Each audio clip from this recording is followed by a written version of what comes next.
Hi guys, welcome to another video. मेरा नाम है पवन और आप देख रहे हैं पाविका कनाडा। आज की वीडियो में हम बात करने वाले हैं ड्राइविंग लाइसेंस के बारे में। कनाडा जब आप आते हो, स्पेशली जब आप ओंटारियो में आते हो, तो आपको ड्राइविंग लाइसेंस कैसे बनवाना है, कहाँ जाके बनवाना है, कौन कौन से स्टेप्स है जो आपको फॉलो करने हैं, कितना उसमें खर्चा आता है और कौन सी ऐसी चीज़ें हैं जिनको आपने अवॉइड करना है। तो चलिए ज़्यादा टाइम ना वेस्ट करते हुए शुरू करते हैं। तो गाइस, अब आप ओंटारियो में आने के बाद आपने सोचा है कि आपको ड्राइवर्स लाइसेंस बनवाना है। अपना ड्राइविंग लाइसेंस यहाँ पे बेसिकली 3 पार्ट्स में डिवाइडेड है। पहला है हमारा G1, दूसरा है हमारा G2 और जो फुल लाइसेंस होता है जिसको कंप्लीट लाइसेंस बोलते हैं वो होता है G लाइसेंस। अब G1 बेसिकली क्या होता है, एक नॉलेज टेस्ट का एग्जाम होता है। उस नॉलेज टेस्ट के अंदर 2 सेट्स होते हैं 20 क्वेश्चंस ईच के। 20 और 20 दोनों मिलके होते हैं टोटल 40। जो 20 है वो आपके रोड साइंस के और जो दूसरा वाला 20 है वो आपके रोड के रूल्स के हैं। आपको दोनों में 16-16 मिनिमम ईच लाना है पास करने के लिए। मतलब ये नहीं कि अगर आपके एक में 16 से ज़्यादा या 17 आ गए, ठीक हो गए, और बाकी में आपके 15 है, तो आपको पूरा का पूरा दोबारा एग्जाम देना पड़ेगा। अब इसकी जो फीस है G1 की वो है $159। अभी जो $159 है ये आपकी G1 और G2 दोनों की फीस को मिलाकर है। अब मान लो अब आप अपना ड्राइवर्स लाइसेंस बनवाने जाते हो, G1 एग्जाम आप देने जा रहे हैं और उसमें अब आप फेल हो गए, आपने ऑन द स्पॉट देखो और आपको कंप्यूटर में जाके आप देते हो, बेसिकली एमसीक्यू क्वेश्चंस होते हैं, आप उसमें फेल हो गए। तो गाइज मेरी यहाँ पे एक टिप है कि आप उसको राइट अवे एग्जाम को बाहर निकल के दोबारा रीबुक करवाओ और दोबारा आप एग्जाम को उसी दिन दे दो, क्योंकि उसमें आपके सिर्फ एडिशनल $16 लगते हैं। लेकिन अगर वही एग्जाम को आपने उस दिन नहीं दिया, फेल होगा, सोचो मैं दोबारा उसको प्रिपेयर करके आता हूँ, तो आपको दोबारा $158 देने पड़ेंगे। तो यहाँ पे आपके काफ़ी पैसे बच जाएंगे। जो एग्जाम होता है बहुत ही सिंपल होता है। एग्जाम आप कहाँ से उसकी पढ़ाई कर सकते हो, जो रिटर्न एग्जाम है वो मैं आपको डिस्क्रिप्शन में लिंक डाल दूंगा। उस लिंक के अंदर पीडीएफ है, उसको खोल के आप देख सकते हो। उसी में से ही क्वेश्चन आते हैं, 110 120 क्वेश्चन है। आप उनको अच्छे से पढ़ जाओ, अच्छे से समझ जाओ, आप पास हो जाओगे। अगर फेल हो भी गए तो एग्जाम जब दोबारा होगा तो काफी क्वेश्चन सिमिलर ही होंगे, तो आपको पता लग जाएगा आपने कौन कौन से क्वेश्चन गलत करे, क्योंकि आपको कंप्यूटर वहां पे बताएगा कि आपने ये वाला आंसर गलत करा है। तो अब हम मूव करते हैं अपने अगले स्टेप पे, जो कि है हमारा G2 लाइसेंस। तो जो हमारा G2 लाइसेंस होता है वो बेसिकली क्या होता है कि आपने अब G1 पास कर लिया, आपको ड्राइवर लाइसेंस मिल जाएगा, एक पर्चा सा मिल जाएगा जिस पे G1 लिखा है। जो फिजिकल कार्ड है उसको आने में 15 से 20 दिन लग जाते हैं आपके घर तक, वो पोस्ट के थ्रू आता है। जो G2 लाइसेंस है उसके अंदर आपको गाड़ी चलानी पड़ेगी रोड के ऊपर। आपके साथ एक इंस्ट्रक्टर बैठेगा जो कि देखेगा आप गाड़ी कैसे चला रहे हो, वो आपसे गाड़ी रोड पे चलवाएगा। एक प्रॉपर एक उनका डेडिकेटेड रूट होता है, उस रूट पे आपको लेके जाएंगे। वहाँ पे आपसे गाड़ी पार्किंग में लगवाएंगे, जिसको पैरेलल पार्किंग बोलते हैं, यू टर्न करवाएंगे और गाड़ी को स्टैंड स्टिल करके पार्क करवाएंगे। ये 3 चीज़ करवा के गाड़ी चलवा के आपको वापस ले आएंगे और उसके बाद वो इंस्ट्रक्टर आपको बताएगा कि आपने पास हुए कि फेल हुए। अगर आप पास हुए तो कि बहुत ही अच्छी बात है, आपने फीस तो वही $159 स्टार्टिंग में दी थी, आपने अपना नॉलेज टेस्ट दे दिया और इसी $159 में आपके पास अब G2 लाइसेंस आ गया। G2 लाइसेंस की कुछ लिमिटेशंस है जो कि बहुत ज़्यादा प्रैक्टिकली है नहीं। आप G2 लाइसेंस पे भी ऑल ओवर ऑन्टारियो गाड़ी चला सकते हो। लेकिन अगर आपने अब G2 लाइसेंस ले लिया तो अब हम मूव करते हैं अपने अगले स्टेप पे, जो कि हमारा जो फुल लाइसेंस होता है जिसको बोलते हैं G लाइसेंस। अब G लाइसेंस और G2 लाइसेंस में फ़र्क क्या होता है? G लाइसेंस भी एक रोड टेस्ट होता है जिसमें इंस्ट्रक्टर आपके साथ बैठेंगे, आपको बाहर गाड़ी लेके जाना पड़ेगा और पूरा एक डेडिकेटेड रूट है, आप उससे वापस आओगे। लेकिन G लाइसेंस में जो ट्विस्ट है वो आपको एक आपके एरिया में जो भी नेशनलाइज्ड हाईवे है, बेसिकली नेशनल हाईवे, वहाँ पे लेके जाएंगे। यहाँ पे एक्सप्रेस वेज पे लेके जाते हैं। उसके अंदर एक्सप्रेस वे पे आपको गाड़ी 100 की स्पीड पे बेसिकली मर्ज करनी है, अनमर्ज करनी है, बाहर निकालनी है। वो थोड़ा सा डिफिकल्ट हो जाता है क्योंकि G2 के अंदर आप थोड़ी सी ज़्यादा गलतियाँ कर सकते हो। 15 गलतियाँ या 20 गलतियाँ उसके अंदर, G2 के अंदर 30 गलतियाँ अलाउड होती है, वेर एज G के अंदर आप सिर्फ 15 गलतियाँ कर सकते हो। तो G एग्जाम थोड़ा सा टफ होता है। काफ़ी लोग G एग्जाम जो देते हैं उसमें वो फेल हो जाते हैं और उनको रीअटेम्प्ट देना पड़ता है। अब जो G एग्जाम की जो हमारी फीस है वो बेसिकली मैंने यहाँ पे लिखी हुई है। G एग्जाम की जो हमारी फीस है वो है $91। अब आपने 159 पहले दिया था और $91 आपके G लाइसेंस का हो गया। तो इन टोटल आपका $250 का खर्चा आता है यहाँ पे ओंटारियो के अंदर ड्राइवर्स लाइसेंस बनवाने में। अब आप ये एग्जाम बुक कैसे करा सकते हैं? या तो आपके लोकल सिटी में जो भी आपका ड्राइव टेस्ट सेंटर है, आप डायरेक्ट सेंटर पे चले जाओ, या आप ऑनलाइन ड्राइव टेस्ट .ca की वेबसाइट पे जाके आप अपना एग्जाम बुक करा सकते हो। डॉक्यूमेंट्स आपको कौन कौन से ले जाने हैं? आपको अपना पासपोर्ट ले जाना है और आपको पासपोर्ट के अलावा वैसे और कुछ वो मांगेंगे नहीं, लेकिन तब भी अगर आपके पास आपका स्टूडेंट परमिट या आपका वर्क परमिट है और आपका सिन है तो आप वो डॉक्यूमेंट अपना साथ में ले जाओ, क्योंकि हो सकता है वो आपसे मांग ले। तो पासपोर्ट प्लस अपना वर्क परमिट या अपना स्टूडेंट परमिट और आपका सिन नंबर, ये आपको चीज़ें वहाँ पे लेके जानी है और आपको फ़ी पे करनी है, और ड्राइवर अपना इंडिया वाला ड्राइविंग लाइसेंस और आपका ड्राइवर्स एक्सट्रैक्ट।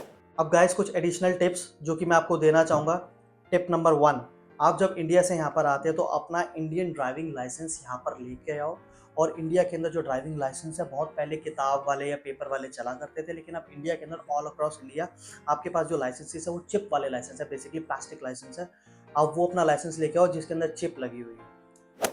टिप नंबर 2, जब आप कनाडा आते हो तो इंडिया में अपना आने से पहले परिवहन ऐप पे जाके या अपनी लोकल म्यूनिसिपैलिटी में जहाँ पे आपके रोड के लाइसेंस बनते हैं इंडिया में, ड्राइवर्स लाइसेंस, वहाँ पर जाके आप अपने ड्राइवर्स का एक्सट्रैक्ट, लाइसेंस का एक्सट्रैक्ट निकलवा लेना। अब ड्राइविंग लाइसेंस का एक्सट्रैक्ट क्या होता है? बेसिकली आपकी ड्राइविंग हिस्ट्री और आपका रिकॉर्ड होता है।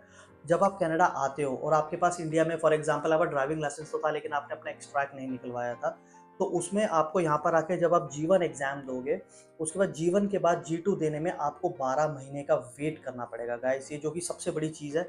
अब आपको 12 महीने वेट तो नहीं करना। अगर आपके पास इंडिया में 3 साल या 3 साल से ज़्यादा अगर ड्राइविंग रिकॉर्ड आपका है, आपका लाइसेंस 3 साल या 3 साल से ज़्यादा पुराना है इंडिया में, चाहे आपने गाड़ी चलाई हो चाहे ना चलाई हो, आप वो ड्राइवर्स एक्सट्रैक्ट यहाँ पर लेके आओ।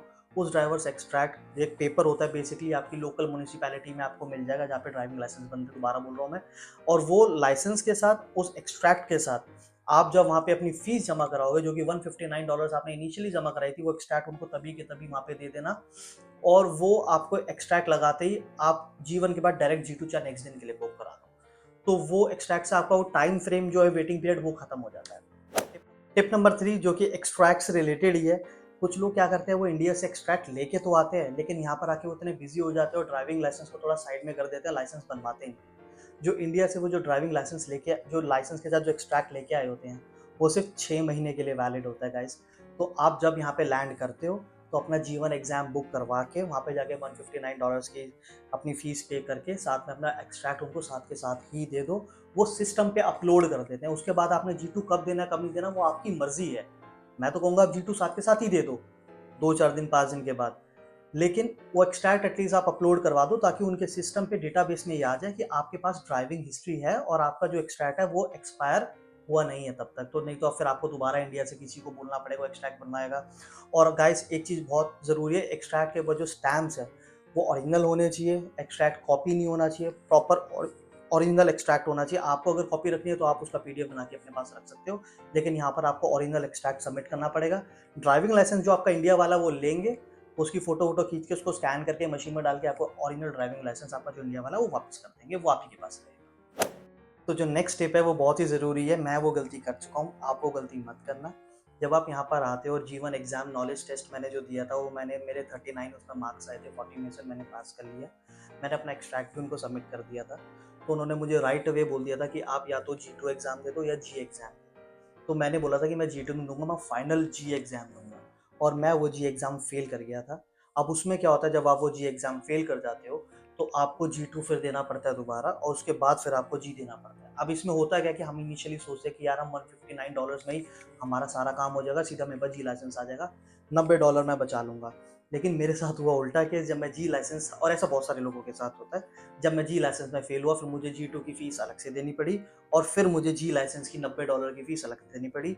तो मैंने 159 स्टार्टिंग में दिए, फिर G2 के मैंने उसके अंदर $55 के आसपास दिए, फिर मैंने G के उसके अंदर $90 दिए।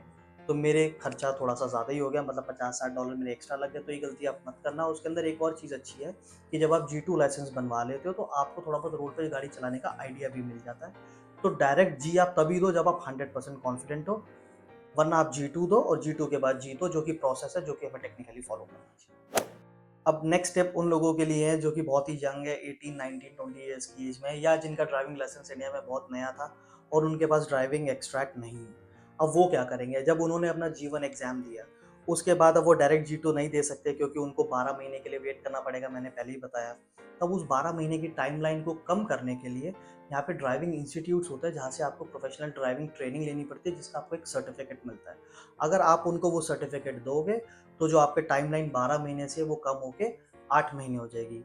तो उन 8 महीने के बाद फिर आप अपना G2 एग्ज़ाम दे सकते हो, लेकिन आपको 8 महीने तो रुकना ही पड़ेगा, उससे कम नहीं हो सकता। तो या तो एक्सट्रैक्ट लेके आओ, वरना 8 महीने तक वेट करो G2 लाइसेंस के लिए। नेक्स्ट टिप जो कि बहुत ही इंपॉर्टेंट है वो ये कि अब आपको चाहे यहाँ पर आके गाड़ी इनिशियली खरीदनी हो या ना खरीदनी हो, स्पेशली मेरी फीमेल जो व्यूअर्स हैं उनके लिए है ये। क्योंकि कुछ लड़कियां यहाँ पे आती है सोचते हैं कि हमने अभी तो गाड़ी लेनी, तो अब अपना ये लाइसेंस बनवा के हम क्या करेंगे। लेकिन आप लाइसेंस अपना बनवा लो, क्योंकि बाय द टाइम फ्यूचर में तो आप अपना लाइसेंस बनवाओगे ही। अब उसमें फ़ायदा ये होता है कि आपने अगर आते ही यहाँ पे अपना ड्राइवर्स लाइसेंस बनवा लिया, अगर आपके पास G2 या जी लाइसेंस है, अब उस लाइसेंस पे आपने गाड़ी चाहे भले ही नहीं, लेकिन जब भी आप गाड़ी लोगे, आप गाड़ी का इंश्योरेंस करवाओगे। और यहाँ पे इंश्योरेंस इंडिया की तरह नहीं चलता। यहाँ पे जो इंश्योरेंस है वो ड्राइविंग ड्राइविंग लाइसेंस और ड्राइविंग हिस्ट्री के बेसिस पे चलता है। तो जितना पुराना आपका ड्राइविंग लाइसेंस होगा, उतनी कम आपकी इंश्योरेंस होगी। अब मैं आपको एक एग्जांपल के साथ कोट करके बताता हूँ। एक नया ड्राइवर, जैसे मैं अपना एग्जांपल ले लेता हूँ। मैं एक नया ड्राइवर हूँ बेसिकली। मैंने यहाँ पर अपना जीवन लाइसेंस बनवाया। मैंने जी का एग्जाम दिया, मैं फेल हो गया। फिर मैंने G2 का एग्जाम दिया, फिर मैंने जी का एग्जाम दिया, पास हो गया, मेरे पास ड्राइविंग लाइसेंस आ गया। उसके 1 महीने बाद मैंने यहाँ पे गाड़ी खरीद ली थी। अब जब मैंने गाड़ी खरीद ली तो मैं इंश्योरेंस कंपनीज में गया। इंश्योरेंस कंपनी में जब मैंने पूछा कि कितना मुझे कोट मिलेगा, तो मेरी जो इंश्योरेंस है वो TD के थ्रू है, जिसका मैंने इनिशियली $390 पर मंथ पे करा है। अब इसमें बहुत सारे और भी फैक्टर्स होते हैं, लेकिन सबसे इंपॉर्टेंट फैक्टर होता है आपकी ड्राइविंग लाइसेंस की हिस्ट्री का। और कौन कौन से फैक्टर्स होते हैं? आपका एज का फैक्टर होता है, आप मैरिड है कि नहीं है, ये सब फैक्टर्स होते हैं। आपकी गाड़ी कौन सी है, गाड़ी की सेफ्टी फीचर्स कितने हैं, आप कौन से एरिया में रहते हो, और भी ये सारे फैक्टर्स हैं। लेकिन सबसे इंपॉर्टेंट फैक्टर जो आपके ड्राइविंग लाइसेंस की हिस्ट्री का है। तो गाइज अपना आते ही ड्राइविंग लाइसेंस बनवा लो। नंबर 1, आपके पास एक ID होगी। और नंबर 2, आप जब भी गाड़ी खरीदोगे आपकी इंश्योरेंस बहुत सस्ती होगी। क्योंकि अगर आपका अगर यही मेरा 1 साल का एक्सपीरियंस होता तो यही इंश्योरेंस मेरी 280 या $270 की होती। मैं $110 हर महीने बचाता। तो 200-250 डॉलर को मुंह अभी मत देखो, बाद में बहुत पैसे बचेंगे। नेक्स्ट जो इम्पोर्टेंट टिप है वो ये है कि आप जब यहाँ पर आते हो, चाहे आप इंडिया में या अपनी जिस भी होम कंट्री से आप आ रहे हो, आप जितने मर्जी एक्सपर्ट ड्राइवर हो। मैं भी इंडिया के अंदर 7-8, मेरे को 12 साल का एक्सपीरियंस है। 12 साल मैंने इंडिया में गाड़ी चलाई है, ड्राइविंग लाइसेंस प्रॉपर अपनी एज के बाद, 18 के बाद। और उसके बाद भी मैं यहाँ पर आके जी लाइसेंस में फेल कर गया। तो गाइज यहाँ पर आके आप प्रोफेशनल कोचिंग ले लो, यहाँ पर आप क्लासेस ले लो, 2, 4, 5, 8 जितनी में आपको लगेगी सफिशिएंट है। क्योंकि यहाँ पे रूल्स थोड़े से अलग है, यहाँ पे गाड़ी अलग तरीके से चलाई जाती है। तो अगर आप वो क्लासेस ले लोगे तो आप एक अच्छे ड्राइवर बनोगे, आप सेफ गाड़ी चलाओगे। हो सकता है आप 1-2 क्लास लेके ड्राइविंग एग्जाम पास भी कर जाओ, लेकिन कल को आप अपनी गाड़ी लेके अपनी फैमिली के साथ जा रहे हो और आपने कहीं हिट कर दी क्योंकि आपका हाथ साफ नहीं है गाड़ी का। तो आप ठीक ठाक क्लासेस ले लो। एक क्लासेस की जो कॉस्ट है यहाँ पे वो वेरी करती है, हर ड्राइविंग इंस्टीट्यूट अलग से अलग लेता है। लेकिन कुछ $35 लेते हैं, कुछ $40 लेते हैं पर आवर। तो वो 1 घंटे का आपसे $35-40 लेंगे। आप 5-6 क्लासेस अच्छे से ले लो, जब आपको लगेगा फुल्ली प्रिपेयर्ड हो, तब आप ड्राइविंग अपना टेस्ट दो, ताकि आप फेल भी ना हो, प्लस आप एक अच्छे ड्राइवर बनो। तो गाइज ये थी वीडियो मेरी ड्राइविंग लाइसेंस के बारे में, कि ओंटारियो में ड्राइविंग लाइसेंस आपने कैसे बनवाना है, कितना उसमें खर्चा आएगा, कौन कौन से स्टेप्स है, और जो स्पेशल टिप्स जो मैंने दिए उनका जरूर आप ध्यान रखना। मेरे चैनल को सब्सक्राइब करो, लाइक करो, शेयर करो। अगर आपको वीडियो अच्छी लगती है तो अपने फ्रेंड्स के साथ जरूर शेयर करना। और subscribe my channel please. Bye, until next time.